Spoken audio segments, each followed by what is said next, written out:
हमारा देश कैसा है? वैसा ही जैसा आप छोड़ के गए थे। यानी कि हम अभी भी अंग्रेजों के गुलाम हैं? नहीं, अंग्रेजों से तो हमें 1947 में ही आजादी मिल गई थी। अच्छा, तो अब तो हमारे अपने लोग देश चलाते होंगे ना?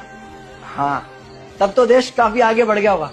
जब हमारे अपने लोग देश चला रहे हैं तो गरीबी और भ्रष्टाचार का तो नाम ही नहीं होगा। सबको बराबर हक दिया जाता होगा, किसानों और मजदूरों का अच्छा ध्यान रखा जाता होगा ना? नहीं, ऐसा तो कुछ नहीं है। तो कैसा है बताना मुझे। कैसे हमारे अपने नेता, हमारे आजाद भारत के नेता, 100 साल हो गए मुझे गए हुए, बताना। हमारे अपने नेता वो तो अपनी जेबें भरने में लगे हुए हैं। आने वाली 7 पीढ़ियों को नहीं बल्कि 700 पीढ़ियों को ना कमा कर खाना पड़े उस चीज के इंतजाम में लगे हुए हैं। तो तुम लोग क्या कर रहे हो और हमारे देश का युवा क्या कर रहा है? हम लोग तो इंस्टाग्राम पर रील्स देखने में बिजी हैं। यानी कि हमारी कुर्बानी का देश के लोगों पर कोई असर नहीं पड़ा। देश के लोगों में कोई देशभक्ति नहीं, कोई देश प्रेम नहीं। नहीं, ऐसा नहीं है। आपके लिए और देश के लिए बहुत प्रेम है भारत के लोगों के दिलों में। हर 15 अगस्त और 26 जनवरी को तिरंगा फहराते हैं, पूरे जोश के साथ भारत माता की जय बोलते हैं और आपकी डीपी भी लगाते हैं। और भारत और पाकिस्तान के क्रिकेट मैच के दौरान तो हमारी देशभक्ति पीक पर होती है। तुम इसे देशभक्ति समझते हो?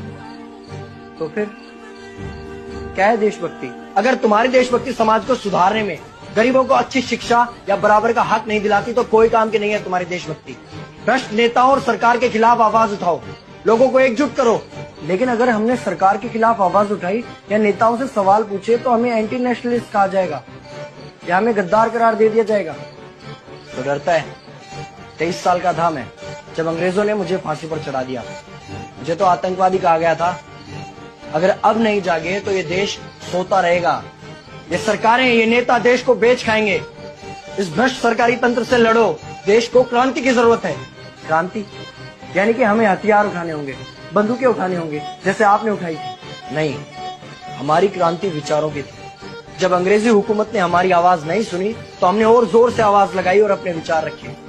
और क्रांति केवल सत्ता को बदलने तक सीमित नहीं है, बल्कि इस भ्रष्ट अन्यायी तंत्र को जड़ से उखाड़ कर फेंकना है। पर ये होगा कैसे? अपने आसपास से शुरुआत करो। जो भी तुम्हें भ्रष्ट नजर आए उसके खिलाफ आवाज उठाओ, एक्शन लो। तुम्हारे टैक्स का पैसा नेताओं की जेब में जा रहा है, हिसाब मांगो।